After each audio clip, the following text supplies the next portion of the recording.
course, I want to thank Thierry and his services for the work done here. We've been looking very much forward to present it to you.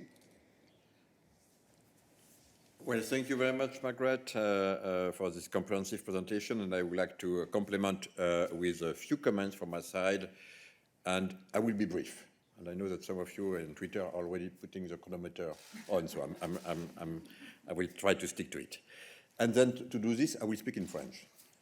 La proposition législative que nous portons aujourd'hui, elle poursuit d'abord plusieurs ambitions que Margaret a énoncées. La première, évidemment, elle est très pragmatique, c'est de nous faciliter la vie, et notamment dans l'espace informationnel, mais dans l'espace physique.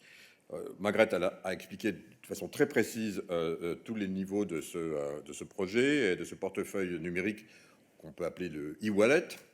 Mais attention, qui dit simplicité d'utilisation ne dit pas que ça doit être simple d'accès pour les hackers, ou tout acteur mal intentionné, quel qu'il soit ou qui se trouve sur la planète. On sait l'embarras déjà que constitue le vol d'un portefeuille dans la vie réelle, lorsqu'on doit se rendre ensuite au commissariat, porter plainte, etc. Donc il ne s'agirait pas de reproduire ou d'amplifier en ligne ce problème. C'est tout à fait l'inverse qu'on propose. Et c'est la raison pour laquelle la cybersécurité est vraiment au cœur de ce projet et des équipes de la DG Connect qui ont travaillé dessus, comme l'a rappelé Margaret. C'est ce qu'on appelle en fait la cybersécurité by design. D'ailleurs, moi je trouve qu'on devrait plutôt appeler ça, en fait, c'est en fait une sorte de coffre-fort numérique. C'est notre coffre-fort numérique qu'on a mis dedans ce qui est important et ce qui correspond à notre identité. Et c'est dans ce contexte que le e-wallet va répondre à plusieurs niveaux de sécurité, et du reste bien plus élevé que tout ce qu'on trouve aujourd'hui sur le marché. C'est très important, et notamment que ce que les plateformes peuvent proposer. J'y reviendrai dans un instant. On n'acceptera qu'un chiffrement ultra sécurisé, avec une cryptographie qui sera basée sur les courbes elliptiques.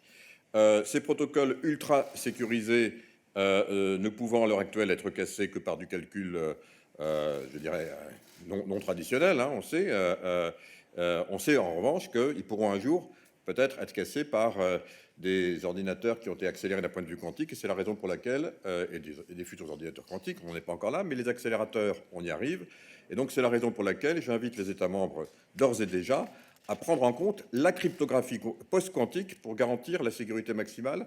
On sait qu'elle existe, on y travaille, et c'est évidemment celle-là que nous voulons promouvoir.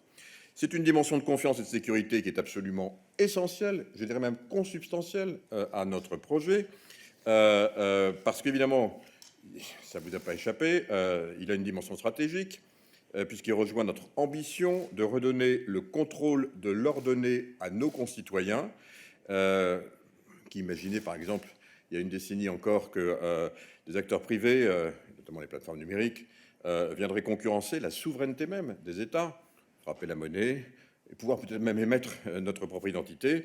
Et donc, dans une certaine mesure, c'est également ce qui se passe aujourd'hui, sans aller, je le dis, jusqu'à émettre ces cartes d'identité. On sait bien que l'identification sur les plateformes sont devenues de facto un passage obligé pour accéder à certains des services, et c'est donc bien la raison pour laquelle, avec leur système de sign-in, les plateformes en profitent bien souvent, trop souvent. On en a beaucoup parlé avec Margaret, c'est un sujet qui nous préoccupe, pour récolter les données et puis les monétiser, souvent du reste contre notre gré. Et c'est évidemment contre ça aussi qu'on veut évidemment lutter. Donc il était vraiment temps d'offrir en quelque sorte une alternative à nos concitoyens européens. Nous imposons dans notre proposition une séparation donc physique, légale et structurelle aux acteurs proposant un service d'identification.